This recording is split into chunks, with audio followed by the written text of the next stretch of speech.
Olá pessoal do Me Salva, continuando então a nossa série de aulas de eletrostática, nessa aula a gente vai fazer um exemplo envolvendo a lei de Coulomb. É importante que antes de ver essa aula vocês vejam a aula de teoria de lei de Coulomb, se vocês não estão muito familiarizados com ela. Mas enfim, vamos usar o exemplo.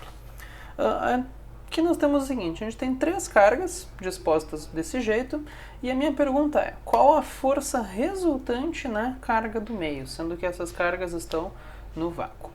O que pode parecer diferente nesse exemplo é o seguinte, se vocês lembrarem da lei de Coulomb, a gente só tem na lei de Coulomb duas cargas, né? E aqui eu tenho três. O que eu faço? Na verdade é bem simples, tá? Como a lei de Coulomb serve para eu achar a força entre um par de cargas, o que eu tenho que fazer é olhar de duas em duas. Então, por exemplo, eu tenho aqui três cargas, eu posso esquecer que essa aqui existe e achar a força entre essas duas. Depois eu posso, sei lá, ignorar essa carga e achar a força entre essas duas. E eu ainda posso, se eu quisesse, ignorar essa carga e achar a força entre essas duas. Eu olho de duas em duas, ignorando a terceira. Daí depois o que eu faço é juntar as forças em cada uma, tá? Então vamos ir fazendo, tá? Daqui a pouco vai ficar mais claro o que eu quero dizer por força resultante. Então olha só, eu quero a força resultante na carga do meio. O que eu vou fazer? Eu quero achar as forças que existem na carga do meio. Vamos ignorar essa aqui para começar e achar a força, então, entre essas duas cargas. Como é que eu faço isso? Eu sempre tenho que saber desenhar e achar valores. Para desenhar é bem fácil, né? Uma carga é positiva, outra é negativa. Essa força é de atração. Então, aqui existe uma força de atração entre essas duas cargas. Vamos chamar isso de força 1. Força que a primeira carga faz na segunda. E o valor dessa força eu posso calcular, né? Eu não só sei desenhar como eu posso calcular o valor, só usar a formulinha, F é igual a K, para quem não lembra o K, se essas cargas estão no vácuo, vale 9 vezes 10 na 9, vezes o valor da primeira carga, 8, vezes o valor da segunda. Aqui tem dois detalhes, tá? O primeiro deles é o seguinte, reparem que essa carga aqui tá em NC, o que é isso? Isso aqui é nanocoulombs, tá, gente? Na formulinha a gente não pode usar a carga desse jeito, a gente tem que usar em coulombs. Para quem não lembra dos prefixos, tá? Sempre que a gente tiver, por exemplo, MC, isso aqui é que nem milímetro, milicoulomb, tá? Isso quer dizer 10 na menos 3 coulombs. Se tu tiver isso aqui é a letra grega mi-c, isso é microcoulomb, quer dizer 10 na menos 6 coulombs. E esse Nzinho é de nanocoulombs, quer dizer 10 na menos 9 coulombs. Tá bom? Então, na verdade, esse menos 1 nanocoulombs, o que eu tenho que usar na formulinha é menos 1 vezes 10 na menos 9. E outro detalhe é que, como a carga está em módulo, eu não preciso colocar o sinal, então eu vou pôr aqui só 1 vezes 10 na menos 9, para usar o valor em coulombs. Dividido pela distância entre elas, 2 ao quadrado. Então agora é só fazer a conta, né? A gente vai ter 10 na 9 com 10 na menos 9, isso é multiplicação de potências de mesma base, a gente conserva a base e soma os expoentes, vai ficar 10 na 0. Então olha só, 9, o 8, aqui isso aqui é 4, né? Corta com o 8, fica 2. 9 vezes 2, 18. E 10 na 9 com 10 na menos 9 é 10 na 0, que é 1.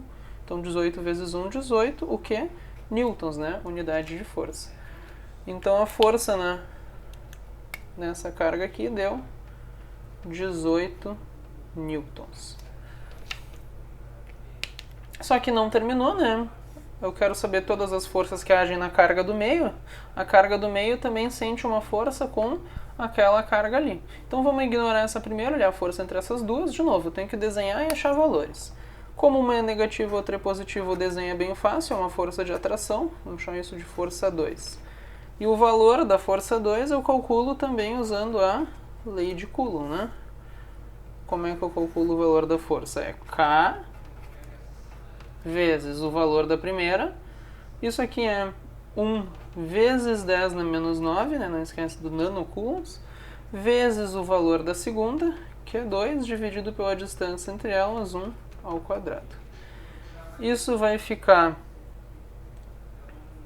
9 vezes 2, 18. 10 na 9 com 10 na menos 9 vai dar 10 na 0, que é 1, deu também 18 newtons.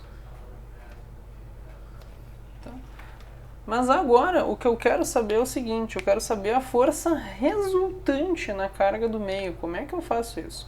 Olha só, vamos olhar para o que está acontecendo com a carga do meio, aquela carga ali.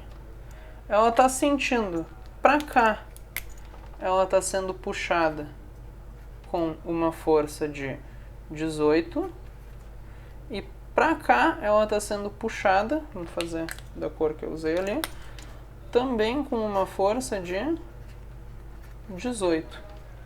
Qual que é a força resultante sobre ela?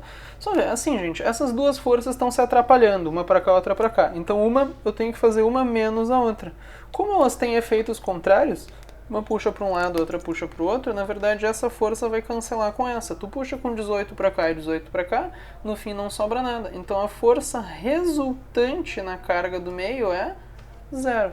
O que acontece é que eu posso largar essas cargas, é que assim, gente, essas cargas estão se empurrando e se puxando. A princípio, para elas estarem paradas desse jeito, eu teria que estar segurando elas no lugar. Mas o que eu achei aqui é que se eu largar a carga do meio, ela vai continuar parada ali, porque os empurrões nela estão se cancelando. É importante chamar a atenção aqui para o fato do seguinte, tá? O desenho é muito importante.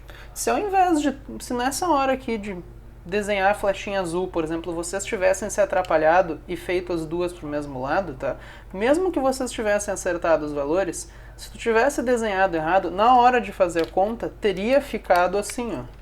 Teria ficado 18 para cá e 18 também para lá. Daí o que acontece é que quando tu fosse juntar, como as duas flechinhas estariam se ajudando, nesse caso a força resultante daria 36, né? 18 mais 18, que aqui nessa situação as duas estão se ajudando. Então notem que só desenhando errado, tu muda de 0 para 36 para lá. Então se tu errar o desenho, tu também pode errar a resposta, tá? Então representar a força corretamente é tão importante quanto acertar os valores. É importante destacar também, tá? Só para chamar a atenção. E se tivesse ficado valores diferentes, como é que eu faria? Daí, olha só, se tivesse ficado, por exemplo, 18 para cá e 12 para lá, daí o que eu teria? 18 para cá e 12 para lá, iria sobrar 6 para cá. Então a resposta seria uma força resultante de 6 para cá, e assim vai. Sempre que os vetores estiverem em sentidos contrários, tu subtrai e ganha o maior. Se eles estiverem no mesmo sentido, tu só soma. E a força que existe entre essas duas cargas aqui. Existe uma força entre elas, que eu poderia calcular ignorando do meio? Existe uma força de repulsão. Como o exercício perde a resultante na carga do meio, e essa força aqui só envolve as cargas das pontas, eu nem desenhei porque não ia mudar a resposta, tá? Mas se vocês quiserem calcular, também dá pra fazer. Então tá, por essa aula era isso. Muito obrigado pela atenção, espero que tenha ajudado e até a próxima.